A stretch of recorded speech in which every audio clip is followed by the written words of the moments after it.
राधे राधे दोस्तों, कैसे हैं आप सब लोग। आशा करती हूँ आप सब स्वस्थ होंगे, मस्त होंगे।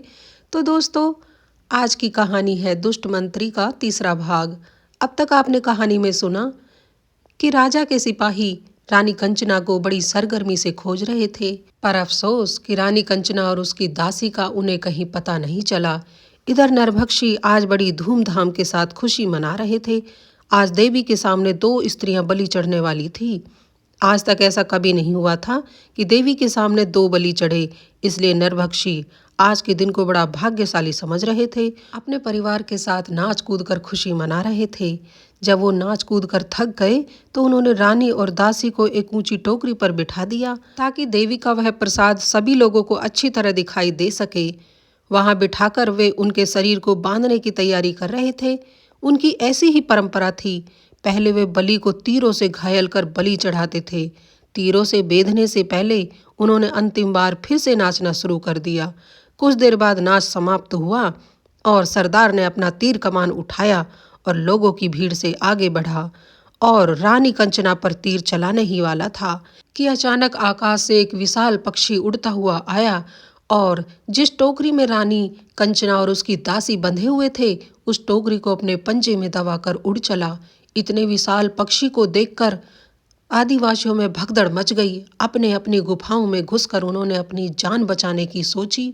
उड़ते उड़ते वह विशाल पक्षी काफी देर बाद एक टापू पे उतरा। वहां उसने अपने पंजों को ढीला किया और फिर उसने अपने भक्ष को अर्थात रानी और दासी को सूंघ कर देखा। वे दोनों बेहोश हो गई थी। पक्षी जोर जोर से चीखने लगा। वह अपनी मादा को बुला रहा था। उसके चीखने का अर्थ अच्छा भक्ष मिलने की खुशखबरी थी, जिसे वह अपनी मादा तक पहुंचाना चाहता था। मादा कहीं दूर भक्ष की तलाश में निकली हुई थी। नर ने काफी देर तक मादा के आने का इंतजार किया, परंतु उसका मीलों तक पता नहीं था। नर को चिंता हुई। मन ही मन सोचने लगा, कहीं मादा किसी आफत में तो नहीं फंस गई। उससे रहा न गया। उसे चैन नहीं पड़ रहा था, इसलिए उसने रानी और दासी को वहीं छोड़ दिया और मादा की तलाश में उड़ चला। समुद्र शांत था। लहरों का पानी किनारे पर आकर वापस लौट रहा था। घंटे भर बाद रानी कंचना और दासी को होश आया। जब पूरी तरह होश में आ गई तो घबरा कर उठ बैठी। उन्होंने आंखें फैलाकर अपने चारों तरफ देखा तो उस ऊंची टोकरी और नाचते गाते मदहोश नरभक्षियों का कोई अता पता ना था। सामने केवल पानी ही पानी था। एकाएक उन्होंने एक जहाज समुद्र की लहरों पर चलता हुआ नजर आया। थोड़ी देर रानी और दासी उस जहाज की तरफ टकटकी बांधे देखती रही। जहाज धीरे धीरे नजदीक आता गया। दोनों ने अपनी साड़ी के पल्लू को हवा में लहराया। वह हाथ ऊंचा किए पल्लू को फड़फड़ाती रही ताकि जहाज पर बैठे आदमी उन्हें देख ले और उनकी मदद के लिए चले आए। थोड़ी देर बाद जहाज के कप्तान की नज़र उनकी ऊपर पड़ी। उसने जहाज में बंधी एक छोटी नाव को जल्दी से खुलवाया और उन दोनों को लाने के लिए भेज दिया। नाव आते ही वो दोनों उसमें बैठ गई और फिर जहाज तक पहुंच गई। पूछने पर उन्होंने कप्तान को सारी घटना कह सुनाई, बस यह नहीं बताया कि वो एक रानी है। जहाज का कप्तान दयालु था। उसने उन्हें धीरज बंधाया और खाने के लिए खाना दिया। खाना खाने के बाद रानी और दासी आराम से मीठी नींद सो गई। जहाज में सामान लदा हुआ था और चंदनपुर राजधानी की ओर जा रहा था। रानी और दासी जब सोकर उठी तो मन ही मन सोचने लगी, पता नहीं अब हम कहाँ जाएंगी, हमारा क्या होगा। भाग्य ने उन्हें कहाँ से कहाँ फेंक दिया था। कितनी बार वे मौत के चंगुल से बची और पता नहीं आगे उनकी तकदीर में क्या क्या लिखा हुआ है। पता नहीं राजा पर क्या बीत रही होगी। वह कहाँ होंगे, किस हाल में होंगे। राजा की याद आते ही रानी की आंखें सजल हो गई। दासी ने उनके आंसू पूछे और बोली, आपने अब तक हिम्मत रखी है रानी साहिबा, थोड़ी हिम्मत और रखिए। मेरा मन कहता है कि भगवान की हम पर इसी प्रकार कृपा बनी रहेगी और वही हमारे दुख हरेंगे। वह तो ठीक है चंचला, परंतु दुख की भी तो कोई सीमा होती है। पता नहीं मैंने ऐसे कौन से पाप किए थे जो मुझे यह दिन देखने पड़ रहे हैं। रानी ने रोते रोते कहा, आप भगवान पर भरोसा रखिए। जिसने आप पर यह सब आफतें ढाई है उसे भगवान दंड अवश्य देंगे। बस थोड़ा सा सब्र रखने की जरूरत है। आप निर्दोष हैं। चंचला ने रानी को डंडास बंधाते हुए कहा। चंचला, मैं क्या करूं? राजा का वियोग अब मुझसे सहा नहीं जाता। उनकी याद में मेरा मन फटा जा रहा है। और फिर रानी रोने लगी। जिस तरह भगवान ने अब तक हमारी रक्षा की है, उसी तरह राजा की भी रक्षा कर रहे होंगे। आप रोइए मत रानी साहिबा, मुझसे आपका दुख देखा नहीं जाता। दासी की यह बात सुनकर रानी ने दासी को अपने सीने से लगा लिया और रोना बंद कर दिया। दूसरे दिन जहाज चंदनपुर राजधानी के तट पर जा पहुंचा। कप्तान ने रानी और दासी को राजा सीलभद्र के दरबार में ले जाकर खड़ा कर दिया। दरबार लगा हुआ था। राजा सीलभद्र सिंहासन पर विराजमान थे। दरबार में भीड़ जुटी हुई थी। राजा सीलभद्र ने दोनों स्त्रियों की तरफ देखते हुए पूछा, कौन है ये, क्या चाहती हैं? जहाज के कप्तान ने हाथ जोड़कर कहा, महाराज, ये एक टापू पर घिरी हुई थी, सहायता के लिए पुकार रही थी। हमारा जहाज जब उधर से निकला तो मैंने अपनी दूरबीन से इन्हें आफत में घिरे हुए देखा। चारों ओर पानी था और जमीन के एक छोटे से टुकड़े पर ये बेसहारा किसी सहायता की बाट जो रही थी। मैंने तुरंत अपनी नाव भेजकर इन्हें अपने जहाज में आश्रय दिया और यहाँ ले आया। अब इन्हें आपका आश्रय चाहिए महाराज। इनकी कहानी बड़ी दुख भरी है। राजा ने दोनों स्त्रियों की तरफ ध्यान से देखा। वे किसी कुलीन घर की स्त्रियां नजर आती थी। राजा ने रानी कंचना की तरफ देखते हुए पूछा, तुम कौन हो? कहाँ से आई हो? टापू में कैसे पहुंच गई? रानी कंचना की आंखें डबडबा गई। सिर नीचा किए वह बोली, दुखियारी हूँ महाराज। हमारे दुखों की कहानी बड़ी लंबी है, उचित समय आने पर बता दूंगी। अभी तो बस आपसे इतनी प्रार्थना है कि हमें कोई आश्रय मिल जाए तो बड़ी मेहरबानी होगी। अभी हम इस हालत में नहीं हैं कि हम उस लंबी कहानी को आपको सुना सकें। राजा सीलभद्र उनकी हालत से सारी परिस्थितियां समझ गया। उसने फौरन आज्ञा दी, ठीक है, इन्हें जनान खाने में पहुंचा दिया जाए और इनके रहने खाने का प्रबंध कर दिया जाए। आज्ञा पाकर सैनिक उन दोनों स्त्रियों को जनान खाने में ले गए। कुछ दिन बाद उन्हें राजकुमारी नैना की सेवा में लगा दिया गया। राजकुमारी नैना बहुत ही सुंदर और समझदार राजकुमारी थी। उसकी माँ बचपन में ही चल बसी थी। राजपाट वैभव सब कुछ होने के बाद भी उसके जीवन में एक माँ की कमी थी। रानी कंचना के आने पर वो जैसे कमी पूरी हो गई थी। रानी कंचना और दासी चंचला राजकुमारी नैना की सेवा में रहती थी और माँ जैसा प्यार करती थी। राजकुमारी नैना तो जैसे उन दोनों के आने के बाद निहाल हो गई थी, पर कोई था जिनको वो दोनों फूटी आंख ना सुहाती, और वो थी राजकुमारी नैना की पुरानी दासी, जो कि अवसर पाने पर चोरी करती रहती थी। अब उसे वो दोनों फूटी आंख ना सुहाती, क्योंकि वो सेवा से हटा दी गई थी उन दोनों की वजह से। उस दासी का नाम था गोमती। गोमती नौकरी से हटाने के बाद जैसे जल बुन गई थी। वह मन ही मन सोचने लगी कि इनके आते ही मुझे यह दिन देखना पड़ा है। वह मन ही मन रानी कंचना से बदला लेने की युक्ति सोचने लगी। एक दिन रानी कंचना सदा की भांति उदास और चिंतित बैठी थी।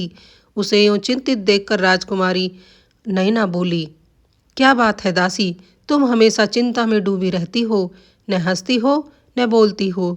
चलो आओ, थोड़ा बाग में घूम कर आते हैं। काफी दिनों से मैं भी नहीं निकली हूँ। रानी कंचना ना चाहते हुए भी राजकुमारी के साथ चल दी। इसी बीच गोमती ने उन्हें बाग में टहलते हुए देखा। वह ऐसे अवसर की ताक में ही थी। वह फौरन लपकी और महल के दरवाजे पर पहुंची। द्वारपाल ने उसे रोका तो उसने जवाब दिया, राजा से बहुत जरूरी अर्ज करनी है। द्वारपाल ने उसे इजाजत दे दी। फिर क्या था, वह चुपचाप राजकन्या के कक्ष में छिपती छिपाती जा पहुंची और उसने राजकुमारी नैना का रतन जड़ित कंगन उड़ा दिया और छिपती छिपाती महल से चुपचाप निकल गई। उधर जब राजकुमारी नैना बगीचे से लौटकर आई तो अपने कक्ष में अपना कंगन गायब पाया। फौरन महल में खलबली सी मच गई। दास दासियां इधर उधर भाग दौड़ करने लगे और रानी कंचना का कंगन ढूंढने लगे। बात होते होते राजा के कान में भी पहुंची। घूमते घूमते सबका शक रानी कंचना पर ही गया। हो न हो कंगन की चोरी इसी ने की है। राजा का भी माथा ठनका। उन्होंने पैर पटकते हुए सैनिकों को आज्ञा दी, इन दोनों स्त्रियों को फौरन महल से बाहर निकाल दिया जाए। पता नहीं ये किस मनहूस घड़ी में यहाँ आई हैं। मैं इनकी सूरत भी नहीं देखना चाहता। आज्ञा पाते ही रानी कंचना व दासी को महल के बाहर धकेल दिया गया। अपमान और दुख से रानी कंचना का हृदय तड़प उठा। भाग्य के खिलवाड़ पर आंसू बहाती हुई रानी और उसकी दासी उस अजनबी राज्य में उसी रास्ते चली जा रही थी जिस रास्ते पर वो कुछ दिनों पहले चल कर आई थी। इधर उन दोनों के महल से बाहर निकाले जाने की बात जब राजकुमारी नैना को पता चली तो उन्होंने महाराज से लड़ाई झगड़ा करना शुरू कर दिया और आंसू बहाते हुए बोली, वो दोनों ऐसा नहीं कर सकती पिताजी महाराज, उन्हें तुरंत महल में बुलवा लिया जाए।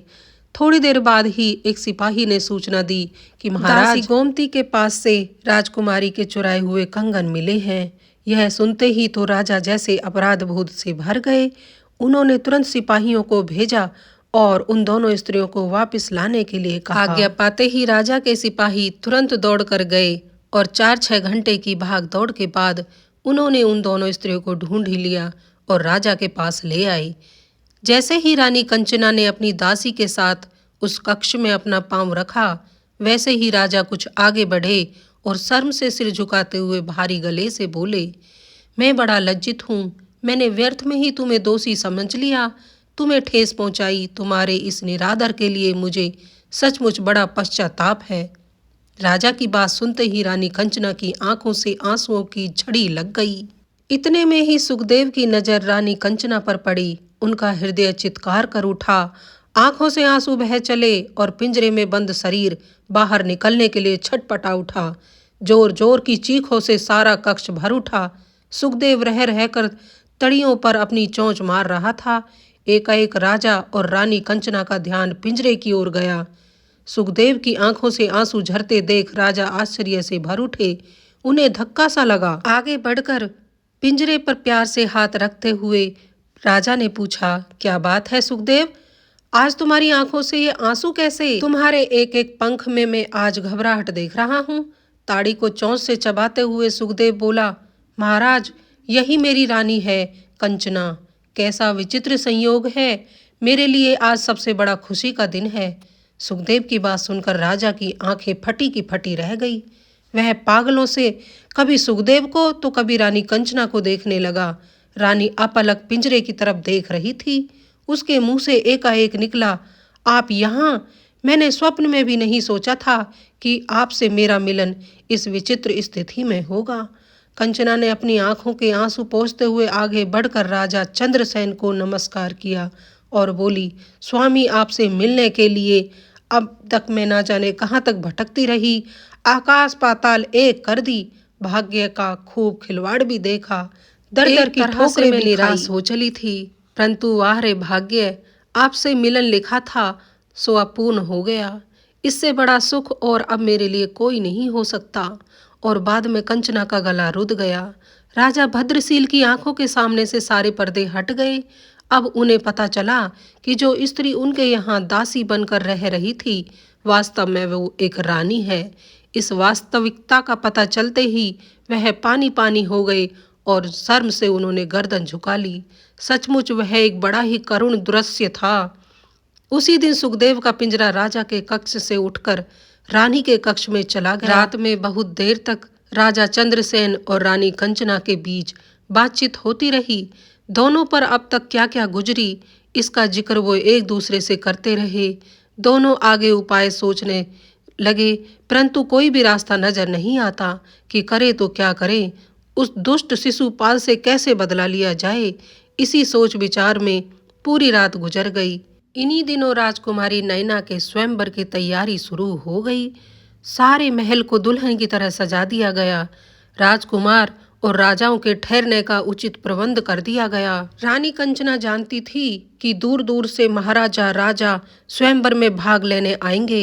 एक रोज उसने सुखदेव से यही बात चलाते हुए कहा, मेरे ख्याल से वह दुष्ट मंत्री शिशुपाल भी जरूर आएगा। वो ना भी आया है, पर रानी कंचना ने कहा, उसका यहाँ आना जरूरी है। अगर वह नहीं आएगा तो मेरी सोची हुई बात अधूरी रह जाएगी। क्या सोचा है तुमने? क्या अधूरा रह जाएगा? सुखदेव ने अधीर होते हुए पूछा। मैंने सोचा है कि स्वयंवर में राजकुमारी नैना केवल एक ही शर्त रखे कि उसी के गले में वरमाला डालेगी जिसे संजीव राजा भद्रशील की तरफ से अगर यह ढिंडोरा पिटवा दिया जाए तो मेरा मन कहता है कि शिशुपाल इस स्वयंवर में जरूर भाग लेगा। सुखदेव अपनी रानी की बात को पूरी तरह नहीं समझ सका। फिर भी उसने आश्वासन देते हुए कहा, अच्छी बात है, मैं अपनी तरफ से पूरी कोशिश करूंगा और राजा भद्रशील को समझाने की कोशिश करूंगा। रानी खुश होते हुए बोली, ठीक है, आगे का काम मेरे जुम्मे रहा। दूसरे दिन सुखदेव ने राजा को स्वयंवर की उस शर्त के लिए राजी कर लिया। चारों ओर ढिंडोरा पिटवा दिया गया कि राजकुमारी नैना देवी उसी के गले में वरमाला डालेगी जिसे संजीवनी मंत्र की विद्या आती हो। आखिर स्वयंवर का दिन भी आ गया। मंडप में कितने ही राजा महाराजा और राजकुमार अपने अपने सिंहासन पर बैठे हुए थे। राजकुमारी नैना अभी नहीं आई थी। एक तरफ दर्शकों की अपार भीड़ थी। मंत्री ने खड़े होकर आमंत्रित राजा महाराजा राजकुमारों को धन्यवाद दिया और स्वयंवर की शर्त का दोबारा ऐलान कर दिया। राजकुमारी के आने की बस तैयारी ही चल रही थी कि तभी इतने में ही मंडप में शोरगुल सुनाई पड़ा। बाहर कहीं किसी के लड़ने और चीखने की आवाजें आ रही थी। राजा शीलभद्र ने देखा कि एक शिकारी अपना कुत्ता लिए हुए और एक औरत मरी हुई मुर्गी लिए आ रही है। राजा शीलभद्र ने कड़क कर कहा, यह क्या तमाशा है? कौन हो तुम? क्या चाहते हो? उस कड़क भरी आवाज से यहाँ मंडप में घोर सन्नाटा छा गया। किसान स्त्री ने अपनी मरी मुर्गी महाराज के सामने फर्श पर रखते हुए कहा, महाराज, गलती माफ हो सरकार, एक फरियाद लेकर आई हूँ। यह फरियाद का वक्त नहीं। राजकुमारी के विवाह में विघ्न पैदा करने की तुम्हारी कैसे हिम्मत हुई? क्या तुम जानती नहीं हो कि इसकी क्या सजा है? राजा ने गरजते हुए कहा, महाराज, मेरी मुर्गी को इस शिकारी के कुत्ते ने मार डाला है। मैं आपके दरबार में फरियाद लेकर आई हूँ। मुझे इंसाफ दिलाइए महाराज। राजा भद्रशील ने किसी प्रकार अपने आप पर काबू करते हुए कहा, क्या चाहती हो? जल्दी बोलो। मुझे मेरी मुर्गी चाहिए महाराज। मुझे सिर्फ अपनी यह मुर्गी चाहिए। यह मेरे कलेजे का टुकड़ा है। मेरे बाप की दी हुई निशानी थी। किसान स्त्री ने गिड़गिड़ाते हुए कहा। राजा ने गुस्से में भरकर कहा, कैसी बात करती हो तुम? भला यह मुर्गी जिंदा वापस कैसे हो सकती है? महाराज, मुझे तो बस यही मुर्गी चाहिए। अपना आंचल फैलाकर भीख मांगती हूँ। मुझे यकीन है कि आपके दरवाजे से निराश नहीं लौटूंगी। किसान स्त्री अपनी बात पर अड़ी हुई थी। राजा परेशान था। सारी सभा सांस रोके राजा का फैसला सुनने को अधीर हो रही थी।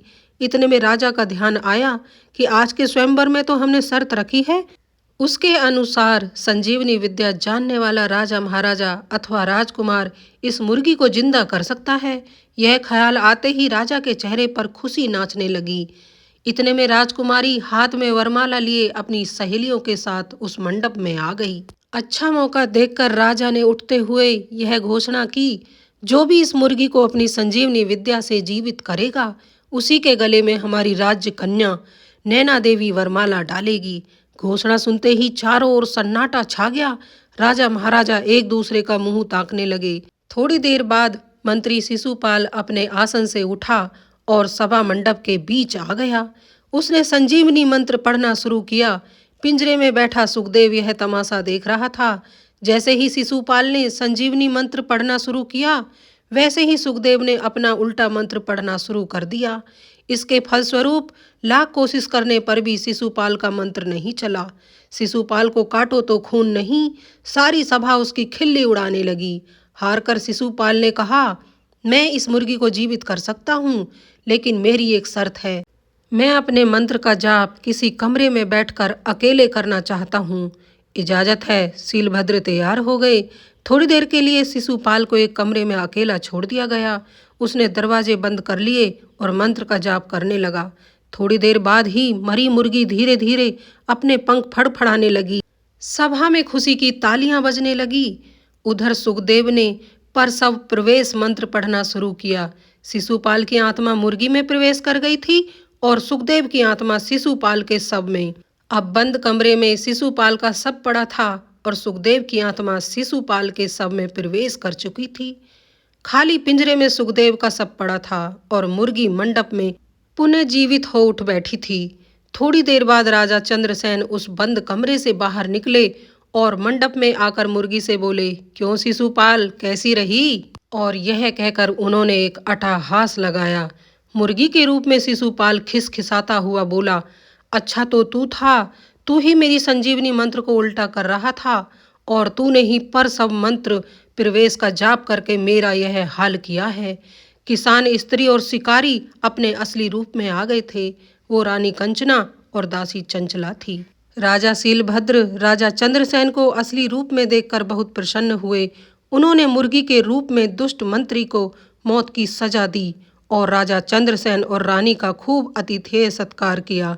कुछ दिनों बाद राजा चंद्रसेन अपनी रानी और दासी सहित अपने नगर को लौट गए। दोस्तों, हमारी कहानी दुष्ट मंत्री का अंतिम भाग भी पूर्ण हुआ। कहानी कैसी लगी कृपया अपना एक प्यारा सा कमेंट करके हमें ज़रूर बताएं। कहानी अच्छी लगी है तो एक लाइक कर दें। मेरे चैनल पर पहली बार आए हैं तो चैनल को सब्सक्राइब कर लें। ऐसी ही एक नई कहानी के साथ हम फिर आपके सामने हाजिर होंगे। राधे राधे।